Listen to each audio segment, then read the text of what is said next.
चलो. Yes. Very good morning all everyone. माझा आवाज सगळ्यांना क्लिअर येतोय का? चला पटकन सेशनला सगळ्यांनी जॉईन करायचं आहे. आपण इथिक्सला सुरुवात करत आहोत. ओके. इथिक्स या विषयाला आपण काय करतोय? सुरुवात करतोय. ओके. चलो पटकन सगळ्यांनी सेशनला जॉईन करायचं आहे.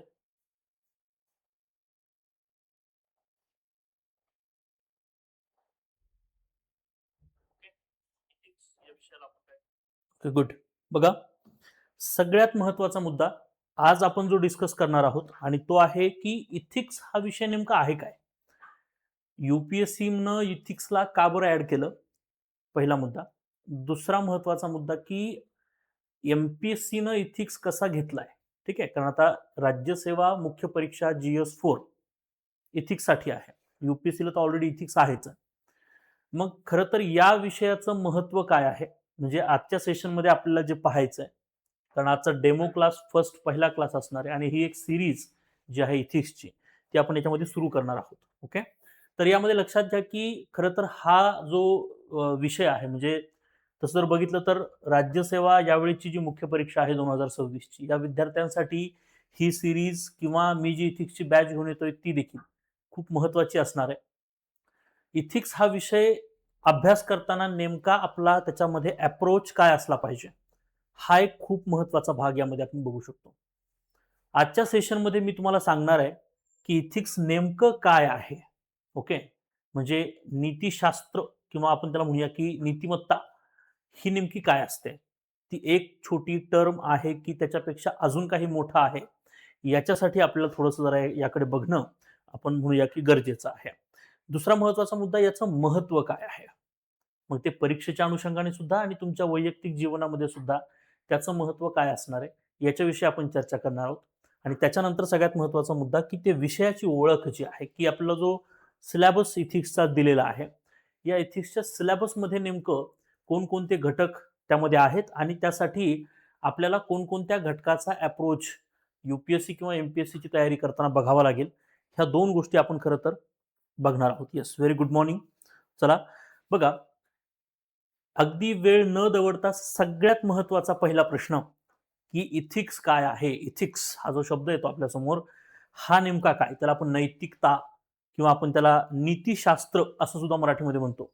ही नैतिकता म्हणजे काय. जनरली आपण बोली भाषेमध्ये शब्द वापरतो बघा, की अमुक अमुक व्यक्तीची नैतिकता चांगली नाहीये किंवा या समाजाची नैतिकता चांगली नाहीये किंवा नैतिक दृष्ट्या हा एक शब्द आपण वारंवार वापरत असतो. तुम्ही हा शब्द लक्षात घ्या की इथिक्स जे आहेत किंवा जी नीतिमत्ता आहे, ही नीतिमत्ता जशी व्यक्तीची असते तशी समाजाची पण असते. हा थोडासा फिलॉसॉफिकल विषय आहे बरं का. ओके. त्यामुळे एकदम शांत चित्ताने पहिले समजून घ्या. आता बऱ्याच मुलांचा एक प्रॉब्लेम असतो याच्यामध्ये, मी विषयावर तर येईलच, पण बऱ्याच मुलांचा एक प्रॉब्लेम असतो की यामध्ये मुलांना हा विषय नेमका कसा स्वीकारून घ्यावा हे समजतच नाही. आणि त्यामुळे बऱ्याच लोकांना GS4 किंवा इथिक्स जे आहे ते अवघड जातं. ओके. किंवा त्याच्यामध्ये काय लिहावं हे कळत नाही.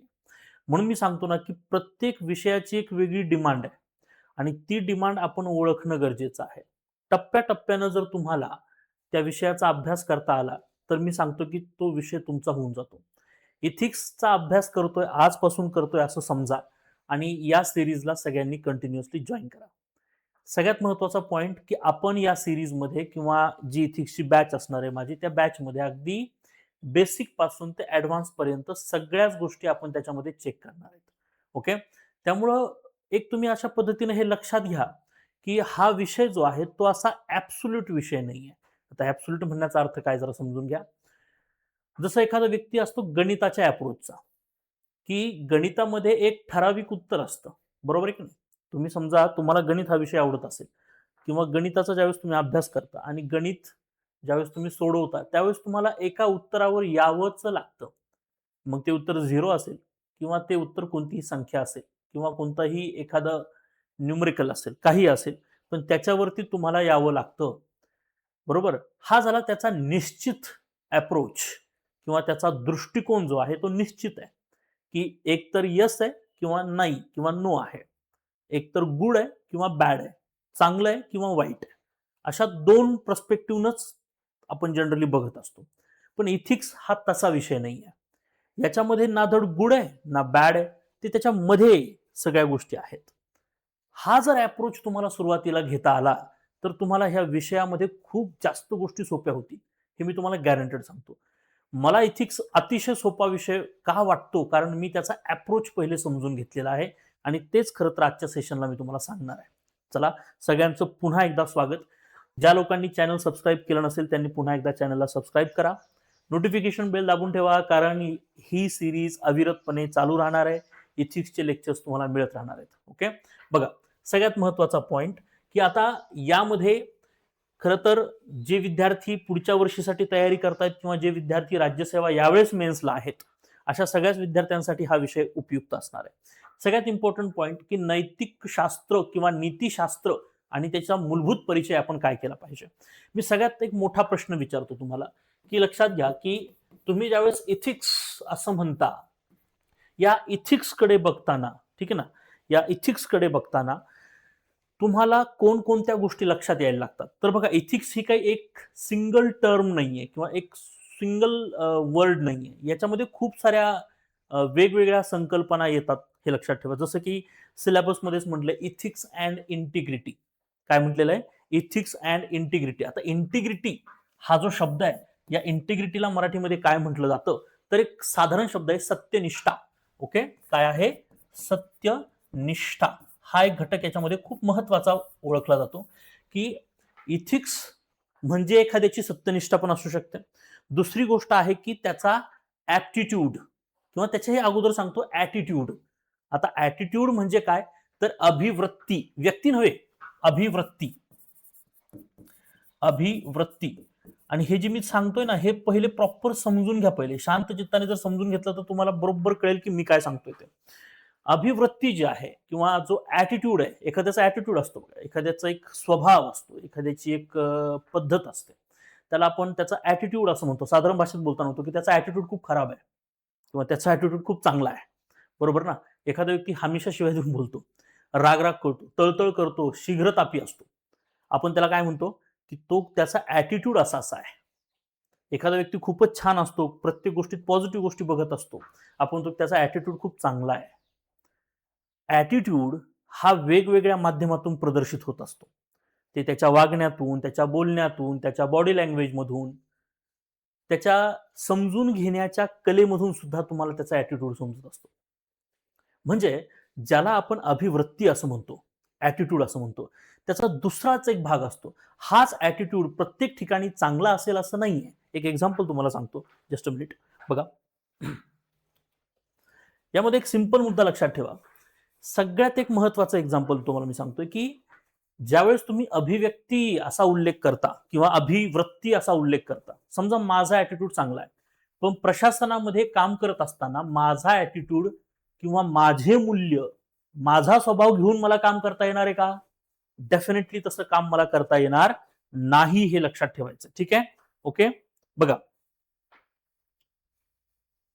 म्हणजे याचा अर्थ असा की मला ज्यावेळेस प्रशासनामध्ये काम करायचं आहे, त्यावेळेस माझ्याकडे काही प्रशासकीय गोष्टी किंवा प्रशासनाच्या दृष्टिकोनातून काही गोष्टी असल्या पाहिजे. त्याला आपण ऍप्टिट्यूड असं म्हणतो. त्याला आपण काय म्हणतो? ऍप्टिट्यूड असं म्हणतो. त्याला आपण अभिरुची असा शब्द वापरलेला आहे. काय वापरलेला आहे? अभिरुची हा शब्द या ठिकाणी वापरतो. ऍप्टिट्यूड. ओके, इथे लक्षात ना, अभिरुची. तर यामध्ये एक लक्षात घ्या किंवा जो ऍप्टिट्यूड आहे, ठीक आहे ना, ऍप्टिट्यूड, इथे आहे ऍटिट्यूड, ओके, इथे आहे इंटिग्रिटी. इंटिग्रिटी, ठीक आहे. तर तुम्ही हे समजून घेणं पहिले गरजेचं आहे की अभिरुची म्हणजे ऍप्टिट्यूड जो आहे, तो हा ऍटिट्यूड पेक्षा थोडासा वेगळा असू शकतो.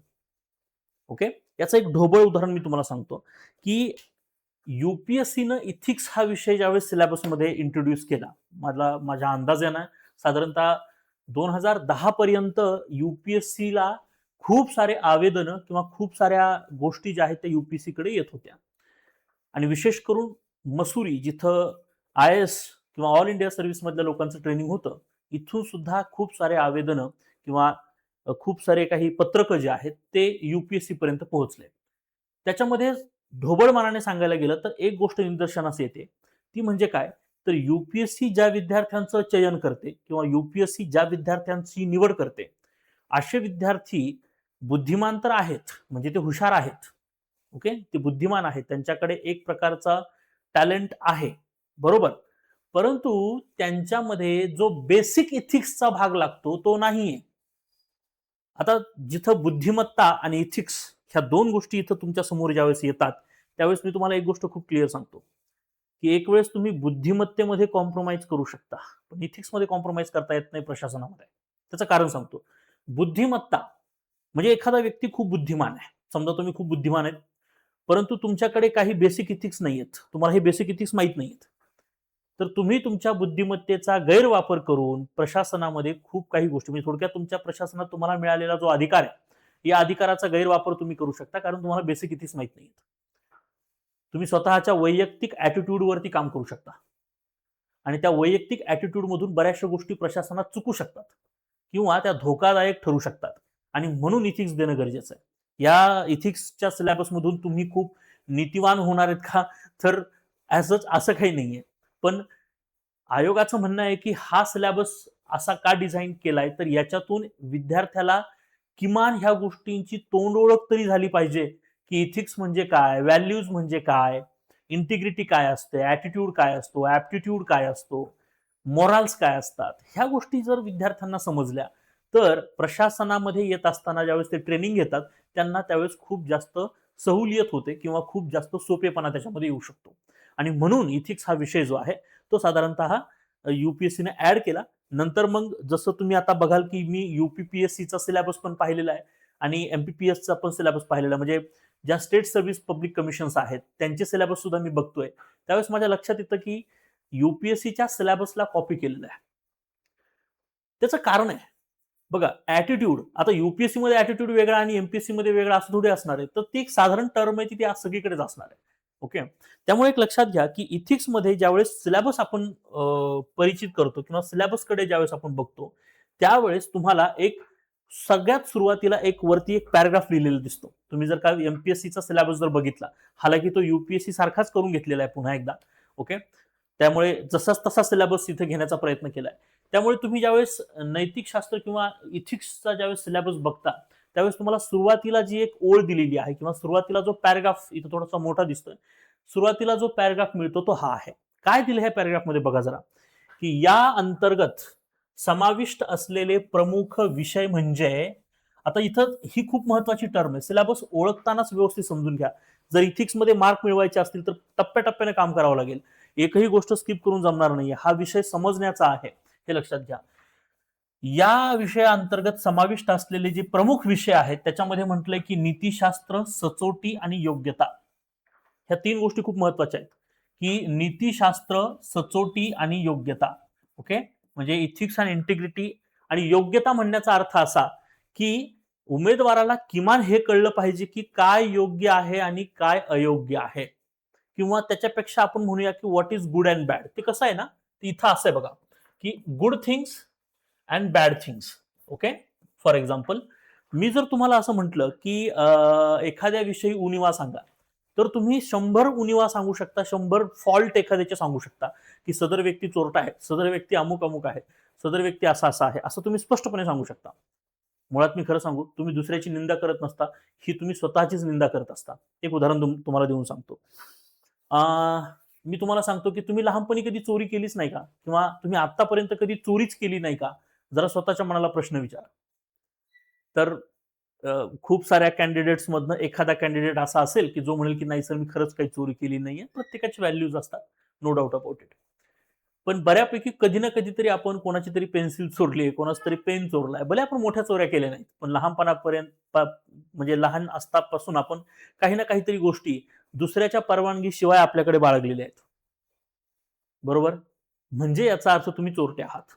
मी तुम्हाला चोरटे याचा अर्थ मी तुम्हाला मोठा चोर वगैरे म्हणत नाहीये, पण तुम्ही चोरटे आहात हे लक्षात ठेवा. त्यामुळे लक्षात घ्या, की आपण ज्यावेळेस दुसऱ्यांच्या उणिवा दाखवतो, त्यावेळेस आपल्याकडे खूप मोठ्या उणिवा असतात. हा जो बेसिक विचार आहे ना, हा विचार यामध्ये तुम्हाला करणं गरजेचं आहे. आता यामध्ये एक लक्षात घ्या, की हा झाला एक घटक. ठीक आहे. आणि आपण प्रत्येक वेळेस स्वतःला एक्सक्यूज करतो. दुसऱ्याला एक्सक्यूज करू शकतो का? दुसऱ्याला एक्सक्यूज आपण करू शकत नाहीत आणि ते कंडिशननुसार बदलतं. आता इथिक्समध्ये ह्याच सगळ्या गोष्टी असतात, ज्याला आपण तुमची अभिरुची किंवा तुम्ही म्हणू शकता की तुम्ही स्वतःचा त्याला ॲटिट्यूड असं म्हणू शकता.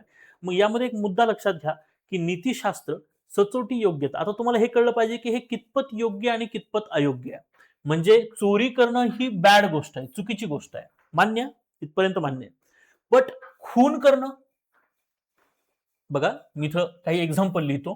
चोरी, खून करणे, आतंकी बॉम्बस्फोट करणे, आतंकी कृत्य करणे किंवा बॉम्ब टाकणे. ठीक आहे? ओके, ठीक आहे. आता मला तुम्ही सांगा ह्याच्यामध्ये सगळ्यात जास्त बॅड काय? कमेंट करून सांगा मला. सगळ्यात जास्त वाईट याच्यामध्ये काय? चला ट्राय करा बरं. तुमच्या उत्तराशिवाय मी पुढे जाऊ शकत नाही. ओके. सगळ्यात चुकीची गोष्ट कोणती आहे? किंवा आपण त्याला म्हणूया की बॅड गोष्ट कोणती आहे? चूक. ही गोष्ट कोणती आहे? सिलेबस समजून सांगताना खूप साऱ्या गोष्टी आपल्याला डिस्कस कराव्या लागणार आहेत. चला कमेंट करून सांगा सगळ्यात चूक काय असेल? यस, काय असेल सगळ्यात चूक? तर बरीच लोक म्हणतील की सगळ्यात चूक आहे सर खून करणं एखाद्या व्यक्तीचं. राईट ना? सगळ्यात चूक काय असेल? एखाद्या व्यक्तीचं काय करणे? खून करणे. कुणी म्हणेल की नाही सर सगळ्यात वाईट ही गोष्ट आहे की आतंकी बॉम्बस्फोट करणे, कारण खून तर एका व्यक्तीचा होऊ शकतो. आतंकी बॉम्बस्फोटमध्ये किती निष्पाप लोक मरू शकतात. ओके, म्हणजे याच्यामध्ये काय झालं तर ह्या चूक असण्याच्या काही पातळी तयार झाल्या. काय झाल्या? काही तयार झाल्या, काही स्टेप्स तयार झाल्या, पातळी तयार झाल्या. चोरी करणं सुद्धा खून आहे, आपलं चोरी करणे सुद्धा चूक आहे, खून करणं सुद्धा चूक आहे, आतंकी बॉम्बस्फोट करणं हे पण चूक आहे. चूक आहे, पण त्या चुकीमध्ये सुद्धा तुम्ही स्वतःच्या काही काय ठेवल्यात? पातळी ठेवल्यात. बरोबर ना? की हे इतकं चूक आहे, हे तितकं चूक आहे, हे इतकं चूक आहे. म्हणजे तो चांगला माणूस आहे, तो त्याच्यापेक्षा थोडा ठीकठाक आहे, तो वाईट आहे पण तितका वाईट नाही, तो खूपच वाईट आहे, तो घाण माणूस आहे. समजतंय ना? सो आपल्या इथिक्समध्ये किंवा आपल्या विचारांमध्ये किंवा समाजाच्या नियमांमध्ये दोन फॅक्टर्स काम करत असतात. एक असतो चुकीचा फॅक्टर आणि एक असतो चांगला फॅक्टर किंवा योग्य फॅक्टर. काय असतो? चांगला किंवा योग्य फॅक्टर. गुड. चोरी न करणारा योग्य माणूस आहे, पण आजपर्यंत आपण चोरीच केली नाही असं आपण ठामपणे म्हणू शकत नाही. मग आपण चूक झालो का? इट्स पुन्हा एकदा इट्स डिपेंड्स ऑन कंडिशन, परिस्थिती, आणि ही परिस्थिती या इथिक्सला बदलवत असते. मी काय सांगतोय थोडासा विचार करा. परिस्थिती तुमचे इथिक्स बदलवतात. ओके, मी या मुद्द्याकडे येतोय की योग्यता हा मुद्दा समजून सांगताना मी तुम्हाला सांगण्याचा प्रयत्न करतोय की तुम्ही स्वतःला चूक म्हणाल की योग्य म्हणाल. चला मी तुम्हाला सांगतो, चला चोरीचा विषय सोडून द्या, आता तुम्ही चोरटे नाहीयेत समजून घ्या. किती लोक धाडसी आहेत? तर प्रत्येकाला वाटतं हो मी पण धाडसी, मी पण धाडसी, मी पण धाडसी, मी पण धाडसी. बरोबर? मग मी कंडिशन तुम्हाला देतो की एक व्यक्ती रस्त्यावरती दुसऱ्या व्यक्तीला चाकून भोकसतोय. ओके, आणि तुम्ही बघ्याची भूमिका घेताय की स्वतःच्या जीवाला आपल्याला काय व्हायला नको, आणि 100 लोक असताना सुद्धा तो एक व्यक्ती त्या व्यक्तीच्या पोटात चाकू घुसून त्याचा खून करतोय. तुम्ही कदाचित धाडसी वृत्तीनं जर का ती गोष्ट अडवू शकलात किंवा नुसता बोभाटा जरी केलात, आरडलात जरी, तरी समोरच्याचा जीव वाचू शकतो. पण तुम्ही ते केलेलं नाही. तुम्ही ते वारंवार करतही नाहीयेत. कोणाचे भांडणं चालू असले तर आपण त्याच्यामध्ये पडतही नाहीयेत आणि आपण म्हणतो की हो मी धाडसी आहे. पर्स्पेक्टिव्ह, त्याला तुमच्याकडे हजार उत्तर असतील. त्याला तुमच्याकडे हजार उत्तर असतील की सर माझी परिस्थिती, माझं असं तसं, जगात प्रत्येक भांडणात मी पडायचं का? पण तुमचे काही सामाजिक नियम आहेत, तुमचे काही सामाजिक मूल्य आहेत. बरोबर ना? तुमची काहीतरी सामाजिक जबाबदारी आहे. ती जबाबदारी जर आपण पाळत नसू तर मग आपणही चुकीचेच ठरलो.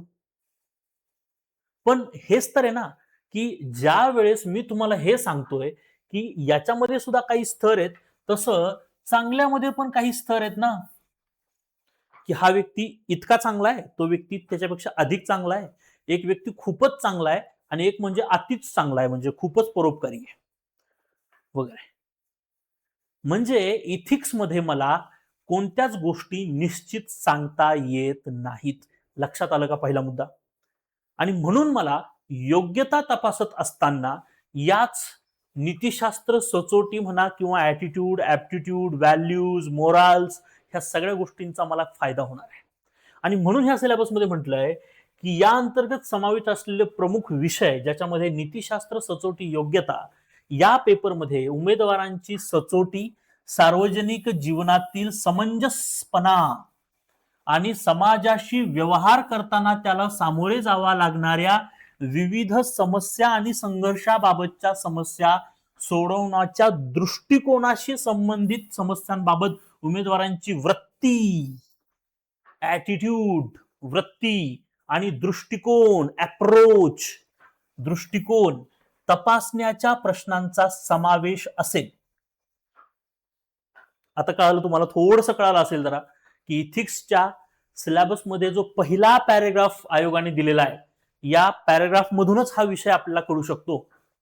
बाकीचे तर ते तर फॅक्च्युअल टर्म्स आहेतच, पण सगळ्यात महत्वाची ही गोष्ट आहे की इथं तुम्हाला हे समजून घेणं गरजेचं आहे बाळांनो, की नेमके कोणकोणते फॅक्टर्स आपल्याला विचारले जाऊ शकतात, की समाजातील विविध समस्या, सामाजिक संघर्ष, ह्या सगळ्या गोष्टींमध्ये त्या व्यक्तीची नीतिमत्ता, त्या व्यक्तीची सचोटी, त्या व्यक्तीची योग्य अयोग्य तपासण्याची कॅपॅसिटी, ह्या सगळ्या अनुषंगाने आम्ही तुम्हाला प्रश्न विचारणार आहोत. असा आयोग म्हणतोय तुम्हाला. आम्ही तुम्हाला त्या पर्स्पेक्टिव्हनं क्वेश्चन विचारणार आहेत.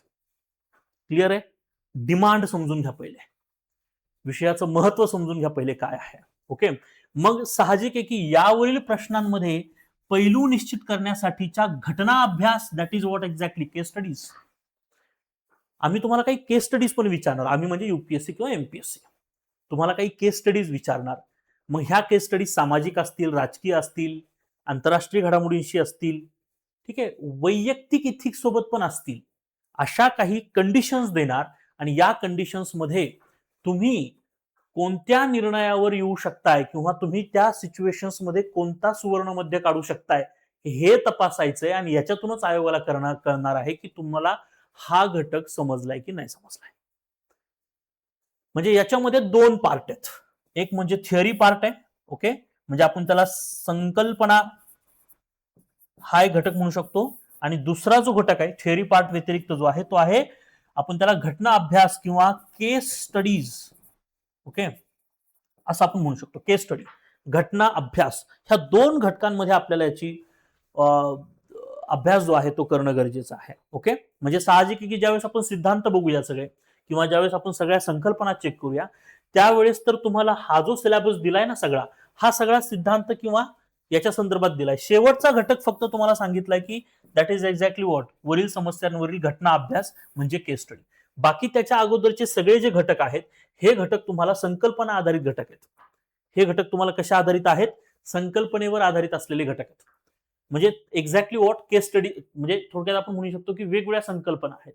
आता ह्या संकल्पना नेमक्या काय आहेत याच्या संदर्भात जाण्याच्या अगोदर मी तुम्हाला एक महत्वाची गोष्ट या ठिकाणी तुमच्याकडून जाणून घेऊ इच्छितोय की एकतर कळालं की इथिक्स काय आहे. ओके, बर, याच्याही अगोदर हळूहळू इथिक्स काय हे तर तुम्हाला विषय संपेपर्यंत कळेलच एकदम चांगल्या पद्धतीनं, की इथिक्स म्हणजे एक अशी ठराविक गोष्ट नाहीये. इथिक्स म्हणजे थोडक्यात अशा गोष्टी की ज्याच्यामध्ये तुमचा समंजसपणा येऊ शकतो. एकदम गावठी भाषेत सांगतो, तुमचा समंजसपणा येऊ शकतो. तुम्हाला योग्य अयोग्यतेची जाणीव असणं हे येऊ शकतं. आणि हे तेव्हाच येतं ज्यावेळेस तुमचे स्वतःचे काही व्हॅल्यूज म्हणजे मूल्य, ओके, सोबतच तुमचा एक ॲटिट्यूड म्हणजे अभिवृत्ती आणि त्याच्यासोबत तुमचा प्रशासकीय ॲप्टिट्यूड, अभिरुची, ह्या सगळ्या गोष्टी त्याच्यामध्ये समाविष्ट होतात. या सगळ्या टर्म्सला आपण एकंदरीतच इथिक्स अँड इंटिग्रिटी असं म्हणून सोडून देतो. ठीक आहे, त्यामुळे इथिक्स अँड इंटिग्रिटी ह्याच्या व्याख्येत पडत बसू नका. आता इथून पुढे काय करायचं तर हे लक्षात घ्या. तर यामध्ये सगळ्यात इम्पॉर्टंट पॉइंट की बऱ्याच विद्यार्थ्यांनी मला प्रश्न विचारला की सर याचा अभ्यास मी कसा करू किंवा इथिक्स मला वाचून समजेल का? नाही समजणार. इथिक्स हा विषय चर्चेचा आहे.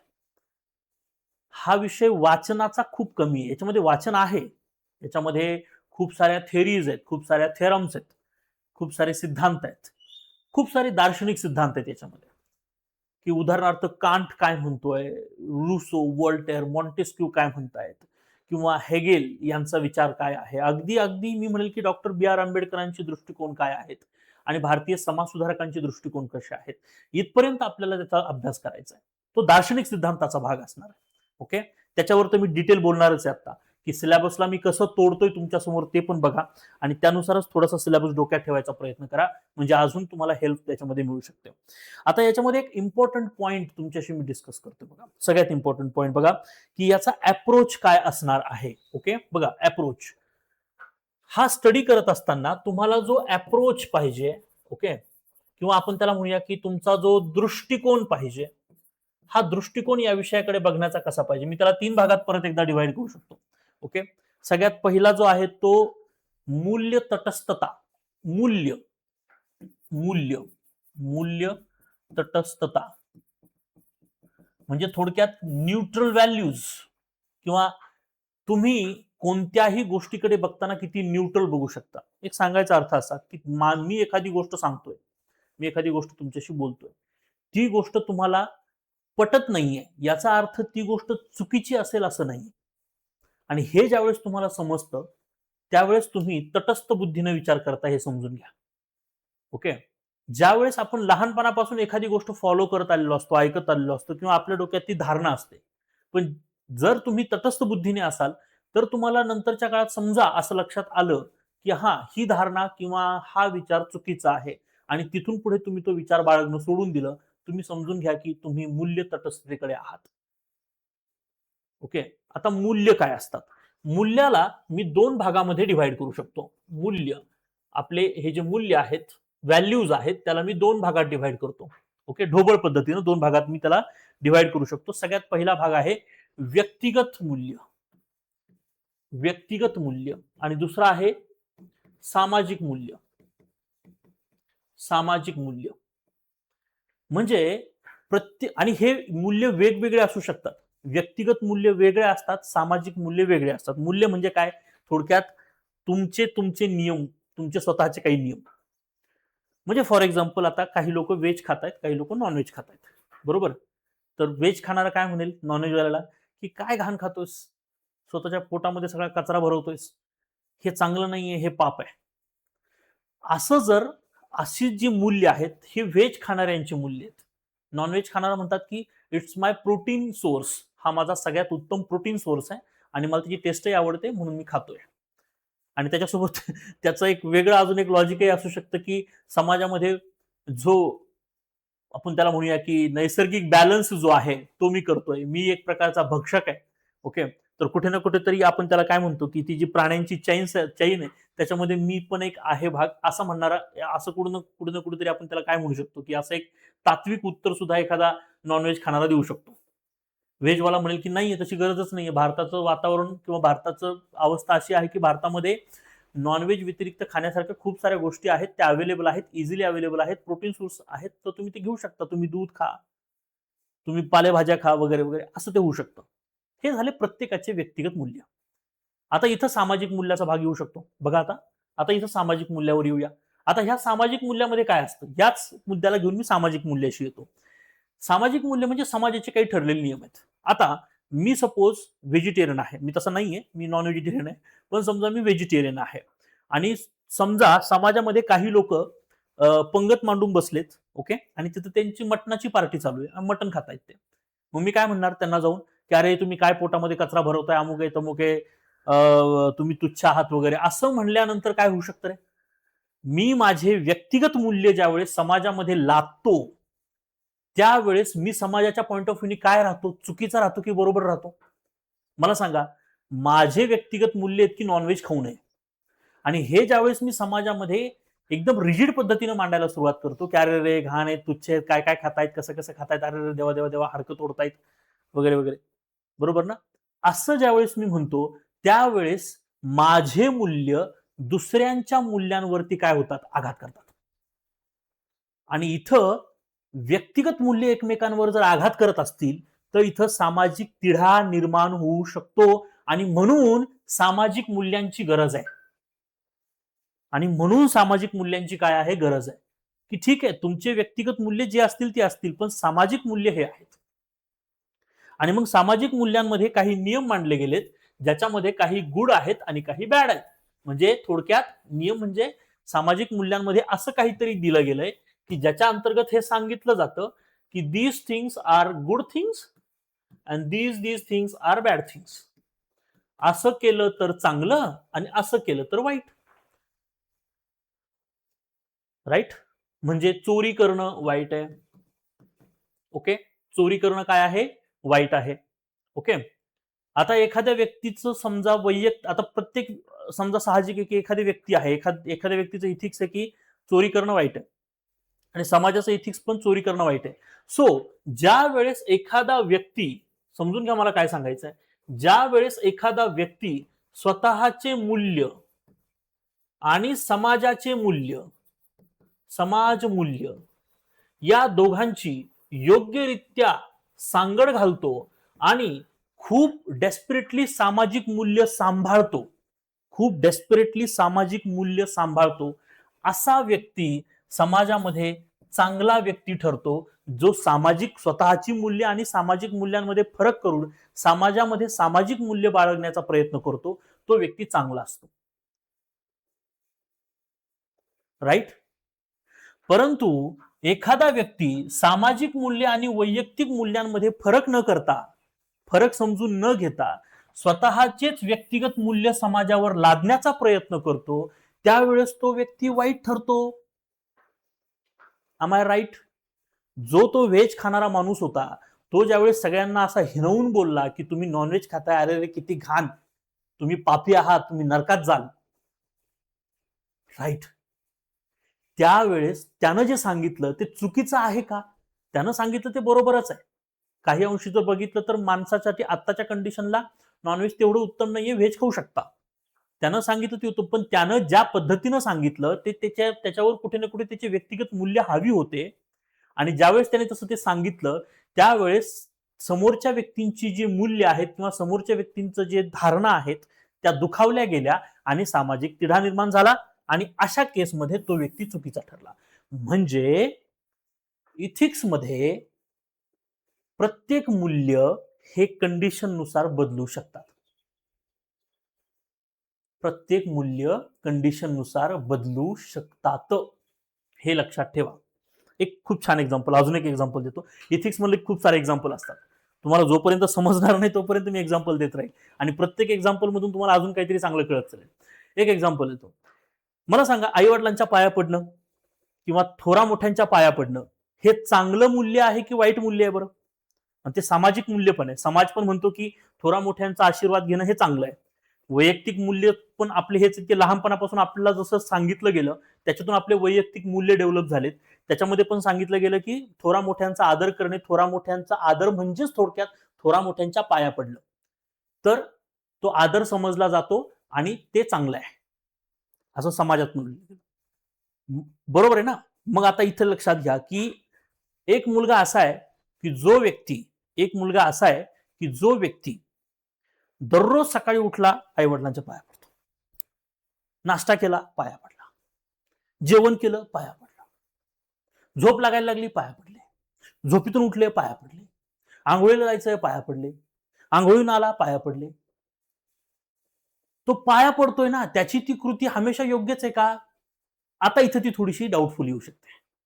पण एक व्यक्ती आहे जो पाया नाही पडत आहे पण त्याला थोरा मोठ्यांशी कसं बिहेव करावं ह्याचं कळतं. मग तो पाया पडला नाही म्हणून चुकीचा ठरेल का. तर एक्झॅक्टली मी हे सांगतोय की इथिक्स मध्ये ऍब्सोल्यूट असं काही नसतं किंवा ठराविक असं काही नसतं. ते रॅन्डम असतं आणि ते कंडिशन नुसार बदलतं. ते काय होतं कंडिशन नुसार चेंज होत जातं हे हमेशा लक्षात ठेवा. ओके. म्हणजे तुम्हाला हे तर कळलं की इथिक्स मध्ये गोष्टी कंडिशन नुसार चेंज होतात. मी मुद्द्याकडे येणार आहे अप्रोचकडे मी येणार आहे. हाच अप्रोच तुम्हाला इथिक्स मध्ये समजून घ्यायचा आहे. That is the exact approach की तुम्हाला तटस्थ राहावं लागेल. प्रत्येक गोष्ट बघताना तुम्हाला स्वतःच्या मूल्यांनी बघायची गरज नाहीये. तुम्हाला तटस्थ राहावं लागेल की हो मी तटस्थ राहून मला ही गोष्ट कशी बघता येऊ शकते, आणि ही जर बघता आली तर तुम्हाला केस स्टडीज चांगले लिहिता येऊ शकतात. कळालं का? ओके. मग आता पुढचा मुद्दा बघा. एक मी तुम्हाला एक्झाम्पल देतो, खूप छान एक्झाम्पल तुमच्यासाठीच एक्झाम्पल आहे. ओके बघा. हा, तुम्ही गावाकडे निघालात, मामाच्या गावाकडे निघालात. आता तुम्हाला मामाच्या गावाकडे का जायचंय हे तुमचं तुम्ही बघा बाबा. काही लोकांना मामाच्या मुलीसाठी जायचं असतं, ठीक आहे, जोक्स पार्ट. बट तुम्ही मामाच्या गावाला निघालात, इथून सरळ गेलात ना, सरळ सरळ रोड आहे, मामाचं गाव आहे. इथं मी लिहितो मामा, तुम्हाला काय लिहायचं ते लिहा. पण इथून सरळ गेलात की तुम्हाला मामाचं गाव लागतं. इथे एक मोठा चौक येणार आहे, आणि या चौकामध्ये तुम्हाला माहित नाहीये ह्या चौकात काय, पण ह्या चौकामध्ये खूप मोठं आंदोलन चाललंय, खूप मोठं आंदोलन चाललंय, खूप खूप खूप. कारण ते आता एमपीएससी ऑनलाईन होणार वगैरे वगैरे, ते नॉर्मलायझेशन वगैरे वगैरे, मुलं डायरेक्ट रस्त्यावर आंदोलनाला बसलेत. ठिय्या आंदोलन आहे, अजिबात उठणार नाही आम्ही आता, ठीक आहे. आता आम्ही उठणारच नाहीत, जोपर्यंत आमच्या मागण्या मान्य होत नाहीत तोपर्यंत आम्ही उठणार नाहीयेत. गुड. आणि ह्या चौकातनं एक रोड खाली जातो, जो सरळ सरळ तुमच्या गावी जातो. तुमच्या गावी तो रोड जातो, तुमच्या गावी जातो, ठीक आहे. ओके. आता तुम्ही इथून निघालात, तुम्हाला इथे आल्यावर कळालं. आणि इथं बघा, ज्यावेळेस कंडिशन देतो ना, त्याच्यामध्ये जर तर अजिबात नसतं.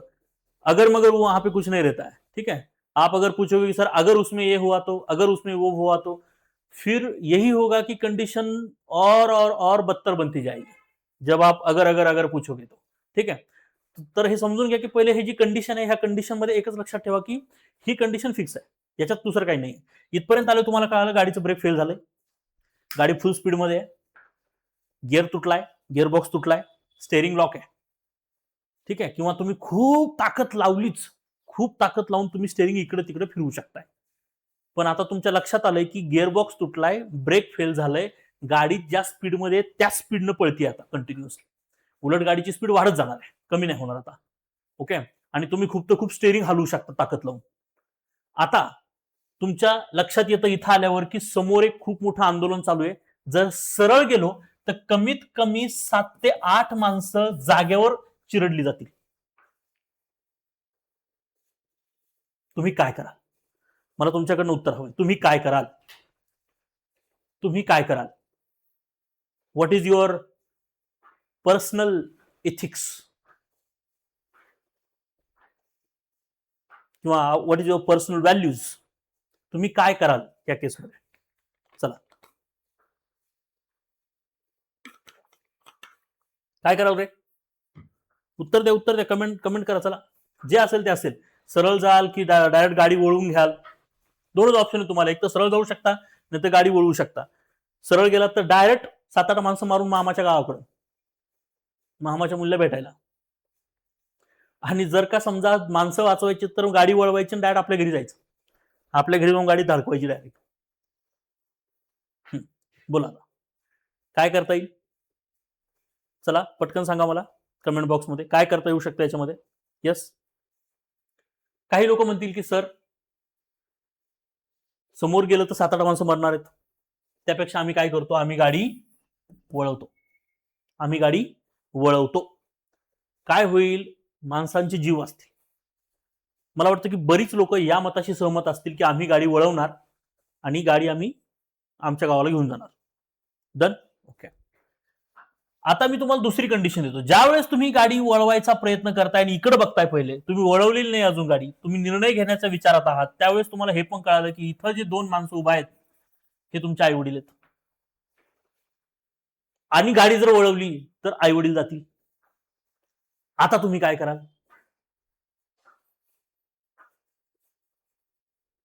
आता काही लोक म्हणतील सर मरू दे 7-8, आई वडील महत्वाचे आहेत.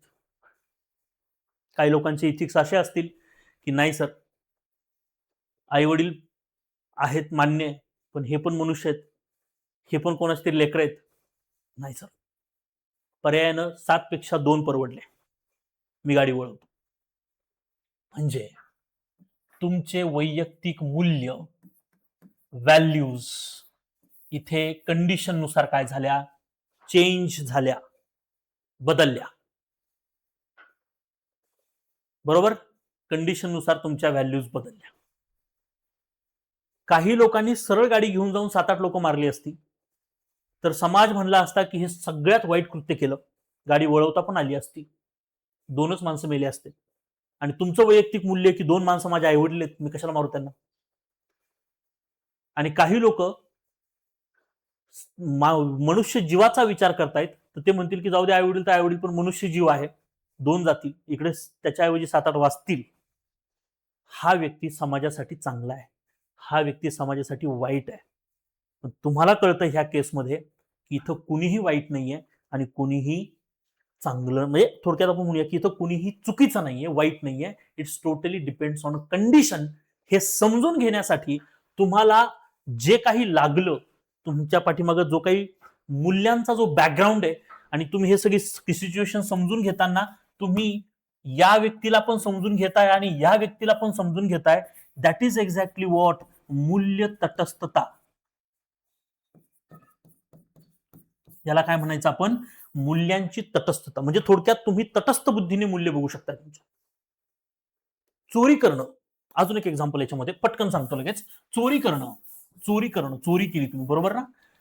चोरी करणं ही गोष्ट कशी आहे रे, चुकीची गोष्ट आहे. पण इथं एक व्यक्ती मेलेली आहे, किंवा माफ करा, एक व्यक्ती आजारी आहे आणि तिला जर इंजेक्शन बसलं एक, तर ती व्यक्ती वाचू शकते. आणि इथंच मेडिकल आहे, ते काचेचं मेडिकल आहे आणि आतमध्ये ते इंजेक्शन ठेवलंय. यू ऑलरेडी नो इट की हे इंजेक्शन जर मी दिलं तर ही व्यक्ती वाचेल. एकीकडे व्यक्तीचा जीव आणि दुसरीकडे हा जीव वाचवण्यासाठी करावी लागणारी चोरी. यामध्ये तुमचं द्वंद्व आहे. यामध्ये तुम्ही काय करताय हा मॅटर येतो इथे. ओके, इथे तुमचा ऍटिट्यूड आणि ऍप्टिट्यूड कामाला येऊ शकतो. इथं साहजिक काही लोक म्हणतील की सर, नो डाऊट मी डायरेक्टली ही काच फोडेल, इंजेक्शन घेईल, ह्या व्यक्तीला देईल, ह्या व्यक्तीचा जीव वाचला. पण तुम्ही काय केली, चोरी केली. पण त्याचा उद्देश काय होता, चांगला, तेव्हा ती चोरी ठरणार नाही. एखाद्या व्यक्तीनं एखाद्या व्यक्तीचा खून करणं, त्याला मारून टाकणं, गोळी घालणं, चूक. आणि युद्ध परिस्थितीमध्ये सीमेवरती सैनिकांनी 8 शत्रू मारले, 10 शत्रू मारले, गुड, चांगली गोष्ट आहे.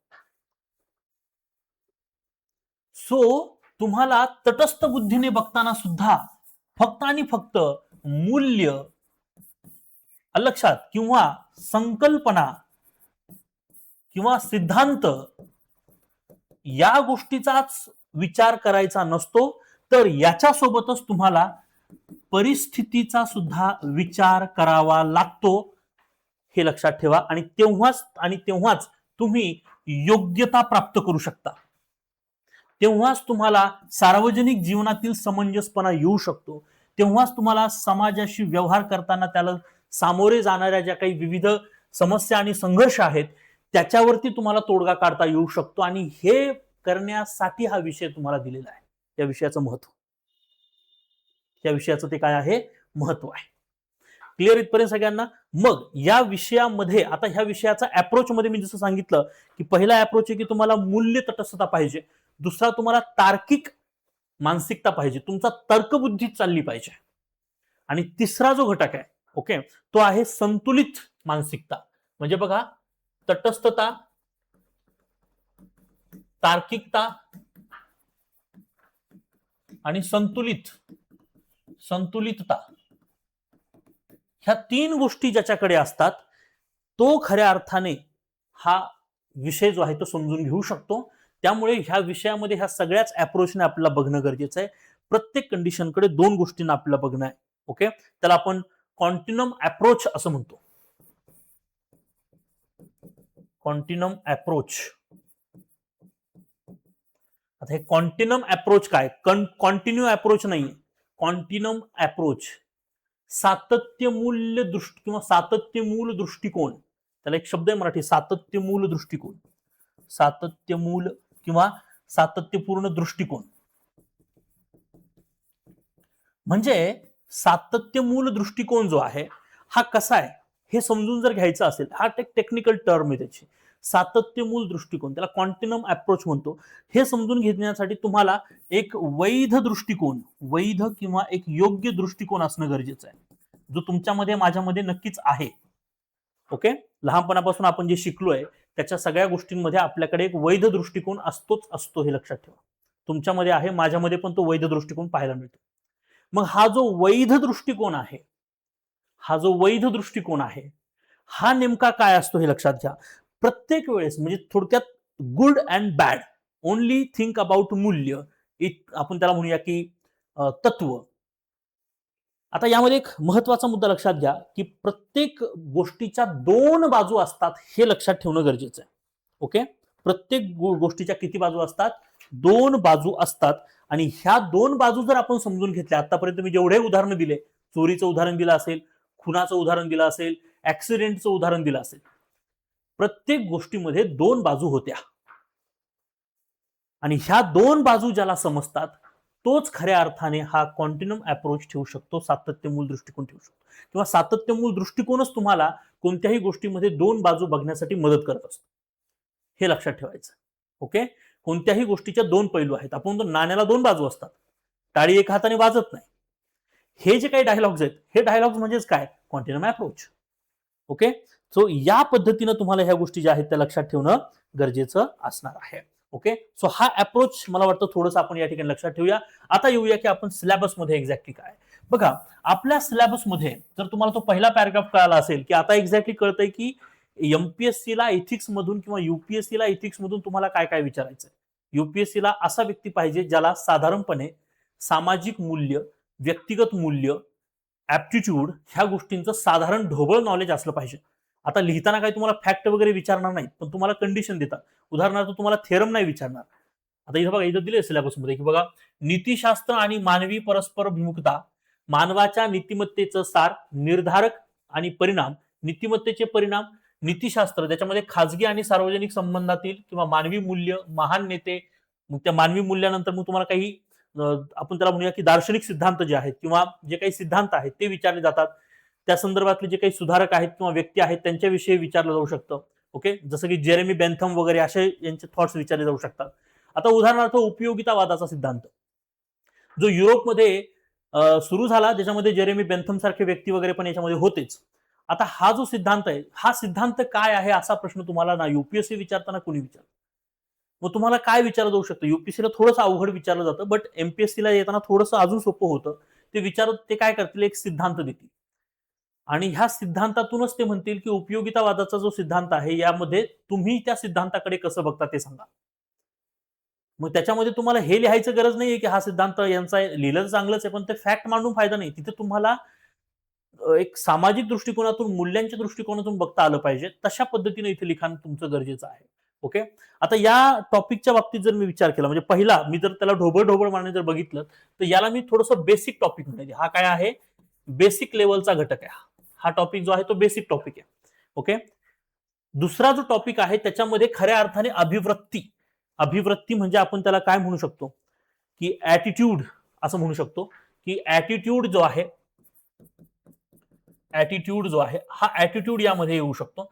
तर अभिवृत्ती जसं की घटक संरचना, अभिव्यक्ती काय आहे, त्याची संरचना काय असू शकते, कार्य, प्रभाव, विचार, वर्तन, त्याच्याशी संबंध कसा येऊ शकतो की तुमचा ऍटिट्यूड आणि तुमचं वर्तन किंवा तुमचे स्वभाव, वागणूक. ओके, नैतिक आणि राजनैतिक अभिवृत्ती कशी असू शकते, सामाजिक परिणाम त्याच्यावर कसा होऊ शकतो आणि कशा पद्धतीने काही गोष्टी मॅटर करू शकतात, हे सगळं त्याच्यामध्ये दिलेलं आहे. हा टॉपिक जो आहे तो तुम्हाला खऱ्या अर्थाने व्हॅल्यूज, मूल्य किंवा आपण म्हणू की त्याच्यापेक्षा अगोदरचा टॉपिक आहे तो म्हणजे ऍटिट्यूड. पुढचा टॉपिक येतो तो आहे व्हॅल्यूज म्हणजे मूल्य या अनुषंगाने. ओके, मग हे नागरी सेवेसाठी असलेली जी अभियोग्यता आहे त्याला अभिरुची म्हणूया किंवा अभियोग्यता असं म्हणूया. That is exactly what aptitude. हा जसा ऍटिट्यूड आहे तसा हा काय आहे, ऍप्टिट्यूड आहे. ओके, बघा आजही एमपीएससी मध्ये सीसॅटचा पूर्व परीक्षेमध्ये सीसॅट पेपर आहे, civil service aptitude test. Aptitude.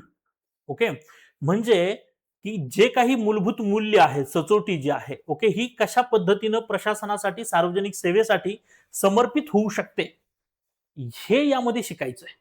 Okay, हा आपला तिसरा टॉपिक असणार आहे. चौथा टॉपिक आहे इमोशनल इंटेलिजन्स, भावनिक बुद्ध्यांक. ओके, भावनिक बुद्ध्यांक, इमोशनल इंटेलिजन्स हा आपला चौथा टॉपिक असणार आहे. की कधी कधी असं आहे ना, की माझ्या मनात काय चाललं हे माझी आई मी न सांगताच ओळखते कधी कधी. हा एक प्रकारचा भावनिक बुद्ध्यांकच आहे. येतं लक्षात ना? ठीक है ना? मेरे मन में क्या चल रहा है वो किसी को जल्दी पता चलता है और मुझे देखते ही पता चलता है. तर तो जो काही भाग आहे ना, तो असतो भावनिक बुद्ध्यांकांचा भाग. ठीक आहे ना? की तिकडं काहीतरी झालं की इकडे एखाद्याला कसं तरी व्हायला लागतं. भावनिक बुद्ध्यांकाचा भाग. ओके. तर हा भाग नेमका कसा आहे याच्याविषयी आपण पण चर्चा करणार आहोत. आणि याच्यानंतरचा जो भाग येतो तो आहे, मी म्हणेल की भारत आणि जगातील नैतिक विचारांचे तत्वज्ञान. हा थोडासा फिलॉसॉफिकल अँगलचा भाग आहे. हा थोडासा कसा भाग आहे? फिलॉसॉफिकल अँगलचा भाग आहे. आपण त्याला म्हणूया की तत्वज्ञानिक भाग आहे. तत्वज्ञान याच्यातून तुम्हाला पाहायला मिळू शकतं. ओके, याच्यामध्ये आपल्याला खूप सारे थेअरी पार्ट्स याच्यामध्ये बघायचे. नंतर आहे लोक प्रशासन आणि सार्वजनिक नागरी सेवा मूल्य. आपण त्याला काय एक शब्द वापरू शकतो इंग्लिशमध्ये, खूप छान वर्ड आहे त्याच्यामध्ये, तो आहे ऍडमिनिस्ट्रेटिव्ह इथिक्स किंवा ऍडमिनिस्ट्रेशन इथिक्स. ओके, म्हणजे प्रशासकीय मूल्य, ऍडमिनिस्ट्रेटिव्ह इथिक्स याच्यामध्ये येतात. म्हणजे थोडक्यात काय, तर एक व्यक्ती, एक उदाहरण तुम्हाला देऊ सांगतो, खूप सोपं उदाहरण आहे. माझं मूल्य काय आहे आणि म्हणजे आपण त्याला काय म्हणतो की व्हॅल्यूज, आणि आपण त्याला म्हणूया की ऑफिशियल व्हॅल्यूज काही असतात. ओके, सो ऑफिसचा टाइम 10 ते 5 आहे. म्हणून जो व्यक्ती वेळेवर येतो आणि वेळेवर जातो याचा अर्थ तो चांगलाच काम करतो असं नाहीये. त्याच्यासोबत त्याचे व्यक्तिगत मूल्य सुद्धा काम करायला पाहिजेत. म्हणजे दोन व्यक्ती आहेत. एक व्यक्ती ऑफिसला 10 ला येतो, बरोबर 5 ला जातो. 1 तासाचा ब्रेक असतो, बरोबर 1 तासाच्या ब्रेकमध्ये निवांत जेवण खाऊन करतो. ऑफिसला आल्याच्या नंतर पहिला अर्धा तास तर सगळं सावरण्यामध्ये जातो त्याचा. नंतरच्या अर्ध्या तासामध्ये कुठेतरी चहा वगैरे घ्यायला जातो. काम बोंबललं, काम सेकंड प्रायोरिटीवर आहे तिचं. आणि एक व्यक्ती असा आहे की जो 10 ला येतो, शार्प येतो, वेळेनुसार कामही करतो.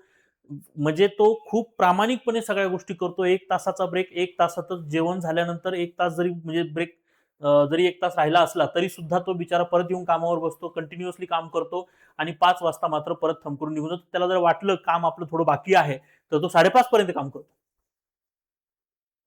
समजतंय? ह्या 2 केस वेगळ्या आहेत. ह्या दोन्ही केसमध्ये इथं आपण कसा विचार केला पाहिजे याच्यावरती आपल्याला काम करणं गरजेचं असतं. ओके, थोडक्यात एक उदाहरण तुम्हाला सांगितलं, त्याच्यामध्ये खूप साऱ्या गोष्टी अजून असणार आहेत. आणि त्याच्यानंतरचे आहे की प्रशासनातील सभ्यता, हा एक भाग येतो. प्रशासनातील सभ्यता. ओके, आणि तोच भाग आहे, म्हणजे ऍडमिनिस्ट्रेटिव्ह इथिक्स जे आहेत तेच याच्यामध्ये येऊ शकतात, हे लक्षात ठेवायचं. ठीक आहे. आणि सगळ्यात शेवटचा जो पार्ट आहे आणि तो आहे, आपण त्याला काय म्हणतो की एक प्रशासनातील सभ्यता म्हणजे कॉम्प्रेन्शन वगैरे किंवा आपण म्हणू शकतो की सभ्यता असं म्हणू शकतो. एक सामाजिक सभ्यता, प्रशासनातील सभ्यता किंवा एक लोकसेवेची संकल्पना कशी असू शकते वगैरे, हे यामध्ये आपण बघू शकतो. ठीक आहे. याच्यानंतर सगळ्यात शेवटचा भाग येतो, तो आहे केस स्टडीचा भाग. आता थोडंसं जर मी याला थोडंसं अजून जर त्याला डिस्क्राईब जर केलं, तर हा जो पहिला बेसिक भाग आहे, हा मला बऱ्यापैकी मानसशास्त्राशी जोडता येतो. मानसशास्त्र बॅकग्राऊंड यामध्ये खूप चांगलं आहे. ओके, सायकोलॉजिकल गोष्टी किंवा सोशल सायकोलॉजी जी आहे ती या पहिल्या टॉपिकमध्ये तुम्हाला खूप जास्त मोठ्या प्रमाणात पाहायला मिळू शकते. ओके, तशी सोशल सायकोलॉजी तुम्हाला पहिला टॉपिक, दुसरा टॉपिक म्हणजे बघा, मानसशास्त्राचा भाग किंवा सामाजिक मानसशास्त्राचा भाग पहिला टॉपिक आहे, दुसरा टॉपिक त्याच्यामध्ये येऊ शकतो, तिसऱ्या टॉपिकचा पण याच्यामध्ये खूप जास्त समावेश होऊ शकतो आणि इव्हन चौथा टॉपिक सुद्धा त्याच्यामध्ये समाविष्ट होऊ शकतो. म्हणजे पहिला, दुसरा, तिसरा आणि चौथा, म्हणजे हे साधारणतः हे जे काही 4 टॉपिक आहेत हे तुम्हाला बऱ्यापैकी मानसशास्त्राशी कनेक्ट करता येऊ शकतात. ओके, फिलॉसॉफिकल अँगलने जर मी गेलोच तर तुम्हाला हा जो टॉपिक आहे तो तत्वज्ञान किंवा फिलॉसॉफीच्या अँगलने जाणार आहे, हे लक्षात ठेवायचं. तत्वज्ञान किंवा फिलॉसॉफीच्या अँगलने हा घटक जो आहे तो तुम्हाला पाहायला मिळू शकतो.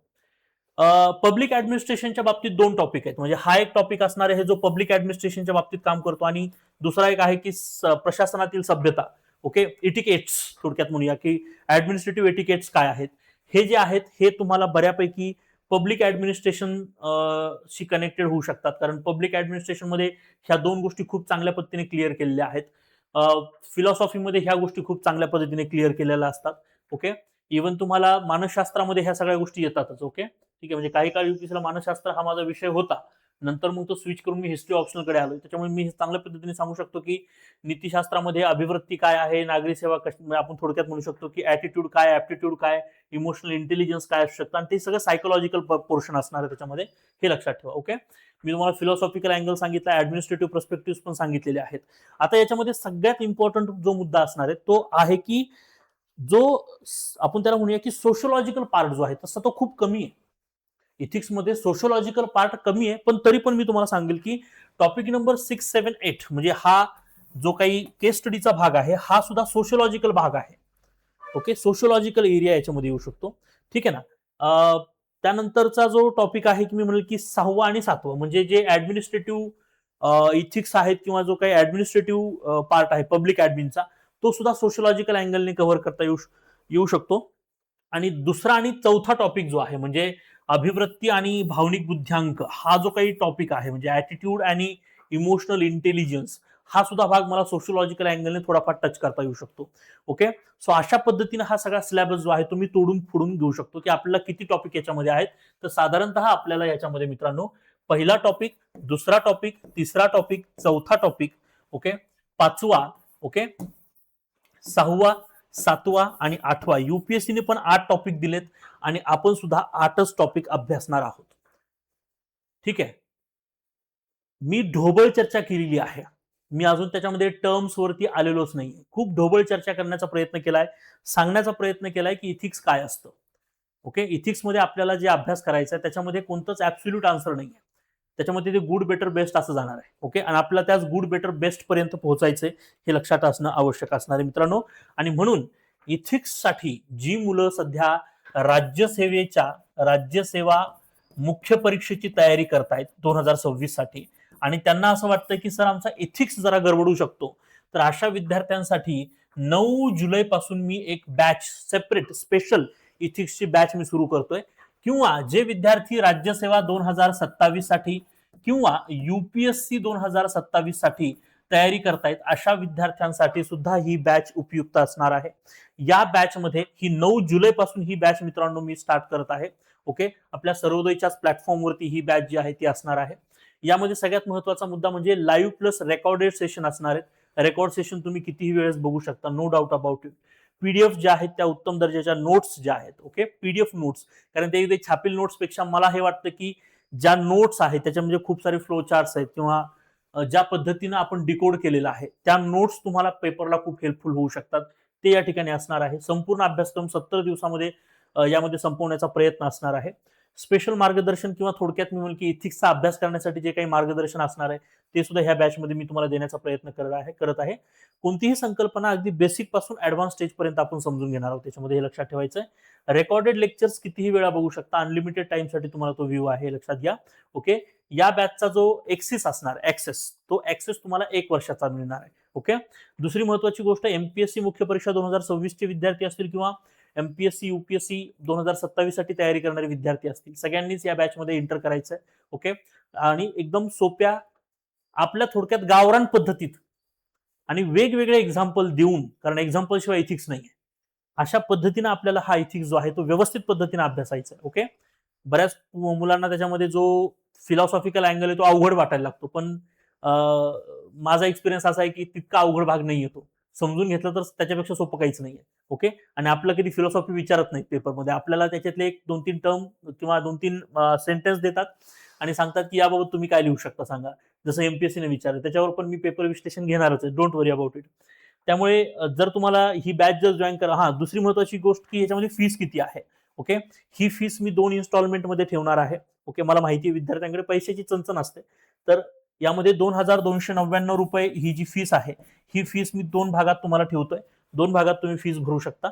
ओके, दुसरी महत्वाची गोष्ट, या संदर्भात तुम्हाला काहीही डाऊट्स असतील तर तुम्ही मला 9604572804 या नंबरवरती तुम्ही मला सरळ सरळ कॉन्टॅक्ट करू शकता. ओके, सिलेबस जो आहे तो आज आपण बघितलेला आहे. अभ्यासक्रम काय आहे ह्या गोष्टी चेक केल्यात.